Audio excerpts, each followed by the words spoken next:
Junction पर यात्रियों की बढ़ती भीड़ को कम करने के लिए जिस हार्डिंग पार्क पैसेंजर टर्मिनल को भविष्य का बड़ा समाधान माना जा रहा था, वही परियोजना अब सुस्ती का शिकार होती नजर आ रही है। प्रधानमंत्री नरेंद्र मोदी के इस महत्वाकांक्षी परियोजना का शिलान्यास किया गया था, लेकिन तय समय सीमा के बावजूद काम की रफ्तार बेहद धीमी है। आखिर कहां अटका है यह प्रोजेक्ट, आइए जानते हैं। नमस्कार, वॉच न्यूज़ देख रहे हैं आप, मैं हूं आपके साथ प्रज्ञा। पटना जंक्शन पर बढ़ते यात्री दबाव को कम करने के उद्देश्य से विकसित किया जा रहा हार्डिंग पार्क पैसेंजर टर्मिनल फिलहाल धीमी रफ्तार का शिकार है। इस महत्वाकांक्षी परियोजना का शिलान्यास 30 मई 2025 को प्रधानमंत्री नरेंद्र मोदी ने वीडियो कॉन्फ्रेंसिंग के माध्यम से किया था। परियोजना के पहले चरण को 18 महीने में पूरा करने का लक्ष्य रखा गया था, लेकिन निर्माण शुरू होने के करीब 14 महीने बाद भी 10% से कम काम पूरा हो पाया है। ऐसे में परियोजना की प्रगति को लेकर सवाल उठने लगे हैं।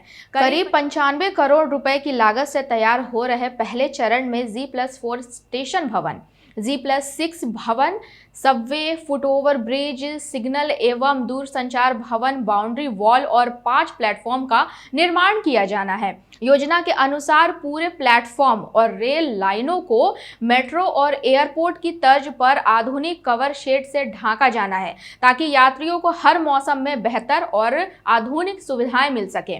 लेकिन यदि निर्माण स्थल की मौजूदा स्थिति देखें तो तस्वीर कुछ और ही नजर आती है।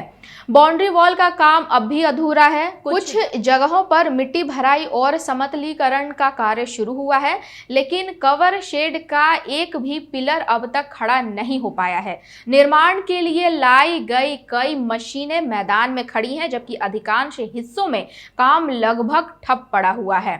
रेलवे सूत्रों के अनुसार इंजीनियरिंग सर्विस प्लान को अंतिम मंजूरी नहीं मिलना, वॉलिंग पिट लाइन के कारण कई रेल लाइन बिछाने में तकनीकी दिक्कतें और विभिन्न विभागों के बीच समन्वय की कमी परियोजना में देरी की प्रमुख वजह है।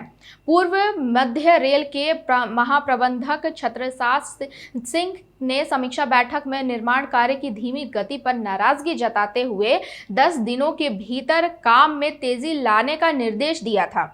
साथ ही फेज 2 का डिजाइन भी जल्द तैयार करने को कहा गया था। हालांकि इन निर्देशों के बाद भी अपेक्षित प्रगति देखने को नहीं मिली। केवल बाउंड्री वॉल के काम में कुछ बढ़ोतरी हुई है। विशेषज्ञों का मानना है कि यदि परियोजना में इसी तरह देरी होती रही तो इसकी लागत में करीब 15% तक बढ़ोतरी हो सकती है। साथ ही पटना जंक्शन पर यात्रियों का दबाव कम करने की रेलवे की योजना भी फिलहाल अधर में लटकती नजर आ रही है। कुल मिलाकर Harding Park passenger terminal Patna के रेल यातायात के लिए एक महत्वपूर्ण परियोजना है, लेकिन निर्माण की धीमी रफ्तार अब चिंता का विषय बन चुकी है।